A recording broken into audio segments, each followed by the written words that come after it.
स्वप्न MBBS 2026 या सदराखाली आज आपण काहीतरी महत्त्वाच्या गोष्टीवर चर्चा करणार आहोत. ऑल इंडिया प्रोसेस म्हणजे AIQ 15%, एम्स, जिपमर आणि डीम या युनिव्हर्सिटीची प्रोसेस काही दिवसातच चालू होणार आहे.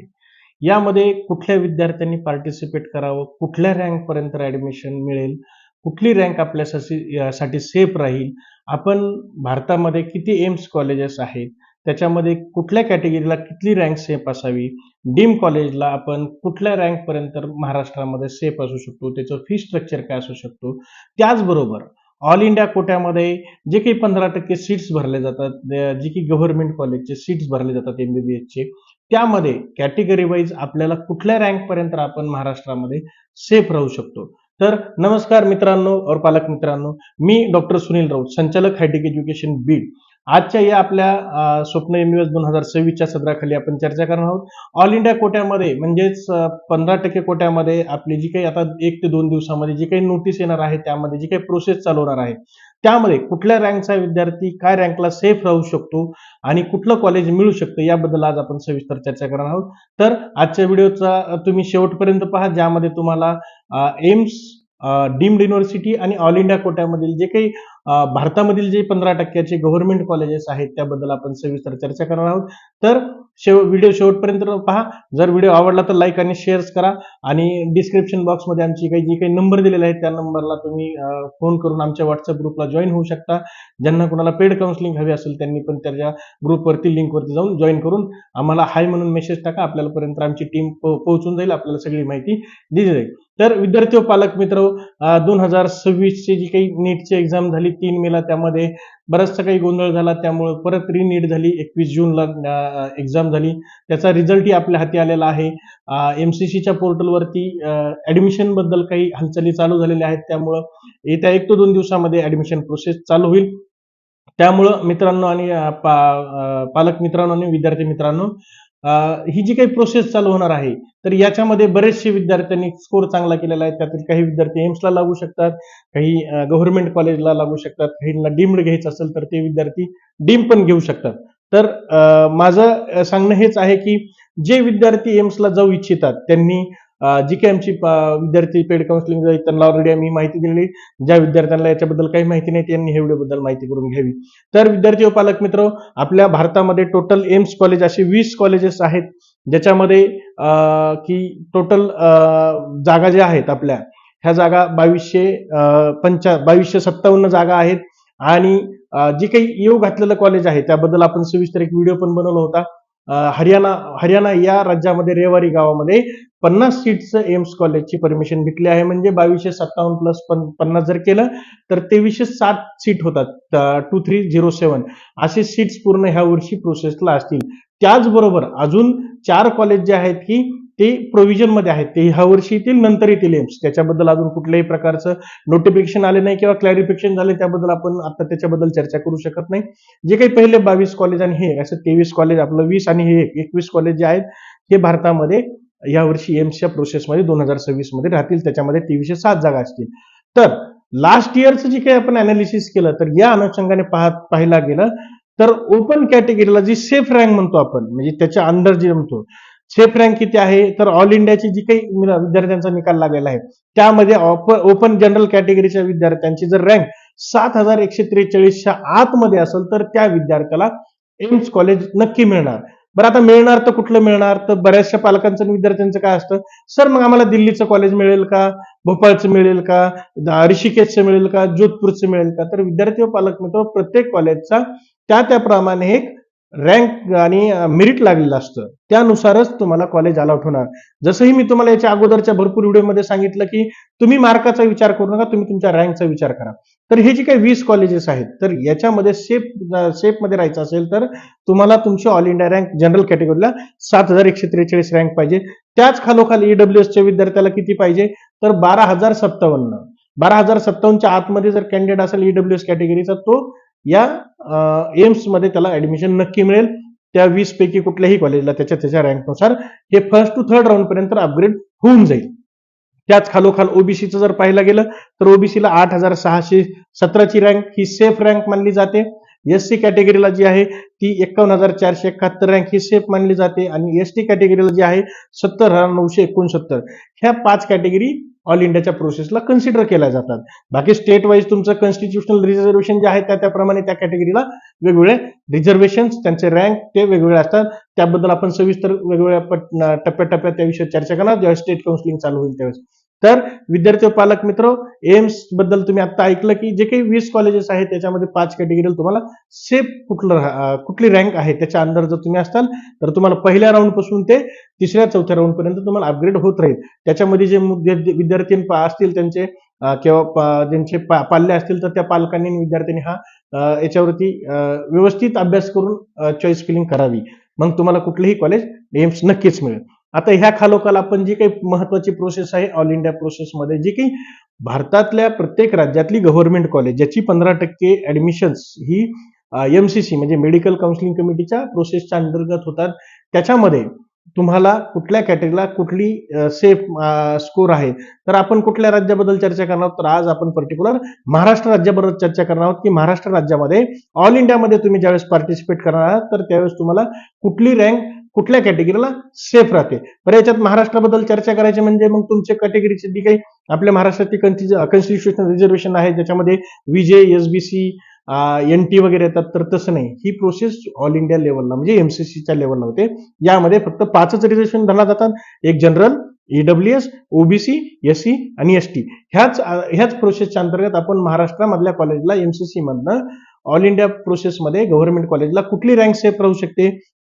तर ओपन कॅटेगरीला पाहायला गेलं तर ज्या विद्यार्थ्याची रँक ही 20,700च्या आतमध्ये आहे, 20,700च्या आतमध्ये आहे, अशा मुलाला ऑल इंडिया प्रोसेसमधनं नक्कीच गव्हर्नमेंट कॉलेज अपग्रेड होणार ते तिसऱ्या चौथ्या राऊंड पर्यंत.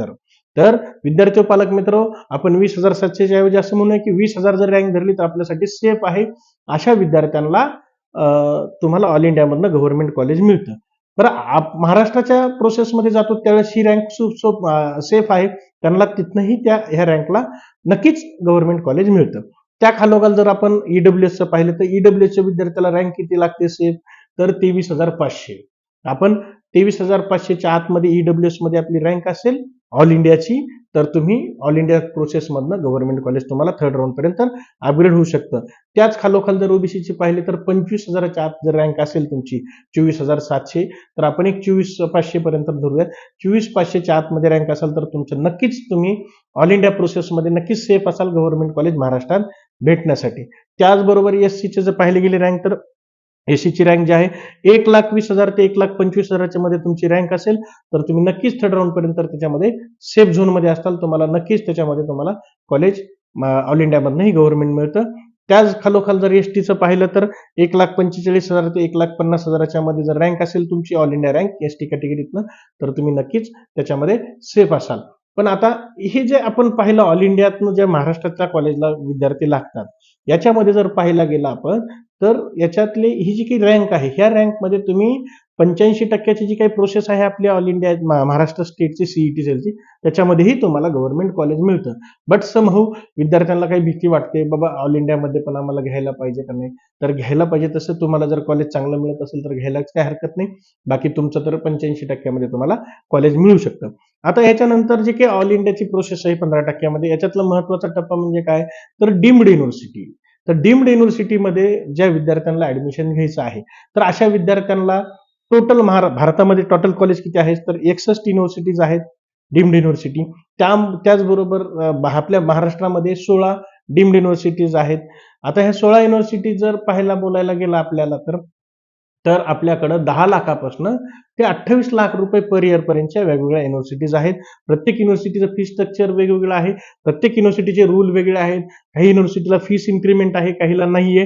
प्रत्येक युनिव्हर्सिटीची रँक वेगवेगळी लागते. कुठल्या विद्यार्थ्यांनी कुठलं कॉलेज चूज करावं, कुठल्या रँक पर्यंत आपण सेफ राहू शकतो तर त्यासाठी विद्यार्थ्यांनी एक नीट देऊन ऐकावं की ज्या विद्यार्थ्यांचे आपल्या जर पाहायला गेलं तर 5,60,000 म्हणजे 5,90,000च्या आतमध्ये जर तुमची रँक असेल 5,90,000च्या आतमध्ये जर तुमची रँक असेल तर तुम्हाला थर्ड फोर्थ राऊंड पर्यंत तुम्हाला नक्कीच महाराष्ट्रातलं डीम्ड कॉलेज अपग्रेड होईल. याच्यापेक्षाही जास्त रँक असेल विद्यार्थ्यांची तर अशा विद्यार्थ्यांना भारतातले वेगवेगळे ऑप्शन असे जसे की तामिळनाडूमध्ये जास्त रँक असेल तरी तुमचा नंबर लागतो, पॉंडिचेरीमध्येही लागतो. आणि याची पूर्णपणे प्रोसेस ही ऑल इंडियाच्या प्रोसेसमध्येच होती, जी की 2-3 दिवसामध्ये चालू होणार आहे. व्हिडिओ बनवण्याचं कारण एवढंच होतं की 2-3 दिवसात जी प्रोसेस चालू होणार आहे, ज्या विद्यार्थ्यांना पालकांना डीम्ड युनिव्हर्सिटीमध्ये प्रवेश घ्यायचा आहे किंवा त्याच्या प्रवेश प्रक्रियामध्ये जायचं आहे, तर त्यासाठी काय करायचं आहे, तर याची जी रजिस्ट्रेशन फीस आहे, याची रजिस्ट्रेशन फीस आहे 2,05,000 मध्ये.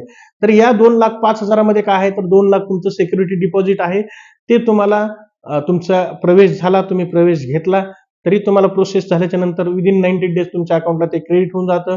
तुमचा नंबर नाही लागला तरी ते येऊन जातं. पहिल्या राऊंडला तुमचा नंबर लागला, फ्री एक्झिट केली तुम्ही तरी तुमचे ते 2 लाख सेफ असतील. पण सेकंड राऊंडला तुमचा नंबर लागला आणि तुम्ही प्रवेश नाही घेतला तर तुमचे ते 2 लाख लॅप्स होऊन जातात. त्याची नियमावली आपण राऊंड चालू झाल्याच्या नंतर आपण त्यावेळेस तर प्रत्येक जे काही पेड ग्रुपवाले आपले पॅरेंट्स आहेत त्यांना झूम मीटिंग वरती देतच असतो. फक्त आता एक याबद्दल एक चर्चा चालू होती म्हणून मी तुम्हाला त्याबद्दल सांगितलं. तर महाराष्ट्रामध्ये कॉलेज किती आहेत, तर MGM ग्रुपचे जसं की संभाजीनगर आणि मुंबई टेरिटरीमध्ये त्यांचे 4 असे टोटल 5 कॉलेजेस आहेत. भारती विद्यापीठचे 2 कॉलेज आहेत. एक आहे सांगलीला, दुसरं आहे पुण्याला. DY पाटील यांचे 3 कॉलेजेस आहेत, 4 कॉलेजेस आहेत. एक तर आहे मुंबईला, एक कोल्हापूर आणि 2 पुणे. एक तर प्रॉपर पुण्यामध्ये आहे आणि दुसरं जे आहे ते मावळला, जे की लास्ट इयरला चालू झालेलं आहे. सिम्बॉसिस एक डीम्ड युनिव्हर्सिटी आहे जी 100% मुलींसाठी आहे. याची फीस सगळ्यात कमी आहे, 10 लाख रुपये फीस आहे. याला इन्क्रीमेंट पर इयर 10% आहे. त्या खालोखाल जे आहे ते आपलं लोणी प्रवराचं जे कॉलेजेस आहे ते एक आहे आणि 2 दत्ता मेघे नावानीच आहेत, एक वर्धा आणि नागपूर. तर विद्यार्थी व पालक मित्र, आजच्या या विषयामध्ये आपण चर्चा केली की ऑल इंडिया प्रोसेसमध्ये तुम्हाला 3 प्रकारचे ऍडमिशन मिळतात. एक म्हणजे एम्स, दुसरं ऑल इंडिया गव्हर्नमेंट कॉलेजेस जे असतात प्रत्येक राज्यातले, त्याच्यात 15% सीट्स असतात त्याबद्दल, आणि डीम्ड युनिव्हर्सिटी. तर गेल्या वर्षी ज्या जागा होत्या त्याच्यापेक्षा ह्या वर्षी 13,000 जागा अख्ख्या भारतामध्ये वाढलेल्या आहेत. डीम्डला काही डिस्ट्रीब्यूट झालेल्या आहेत, काही प्रायव्हेट कॉलेजला, काही गव्हर्नमेंट कॉलेजला, ह्या सगळ्या डिस्ट्रीब्यूट झालेल्या जागा आहेत. तर ह्या वर्षी जी काही म्हणजे जागा झालेल्या आहेत. आणि हो, सगळ्यात महत्वाचं, महाराष्ट्रामध्ये जे काही सेमी गव्हर्नमेंट कॉलेज होतं, जे की रत्नागिरीचं होतं, BK वालवलकर यांचे परवा दिवशी एक ऑफिशियली नोटीस आलेली आहे. हे कॉलेज ह्या वर्षीपासून डीम्ड युनिव्हर्सिटीमध्ये कन्वर्ट होणार आहे. म्हणजे जे काही आपले 16 कॉलेज होते त्यामध्ये अजून एक भर पडेल 17 कॉलेजची. यांचं 2 तारखेला इनॉग्रेशन आहे.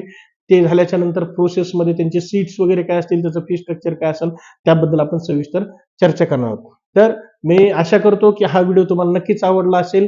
येणाऱ्याही काळात आपण जसा वेळ भेटेल, पालक विद्यार्थी यांच्या व्हिजिटमुळे व्हिडिओ बनायला थोडा कमी वेळ भेटतो, पण जसा वेळ भेटेल तसं तुम्हाला माहितीपूर्ण व्हिडिओज आम्ही आपल्यापर्यंत पोहोचू.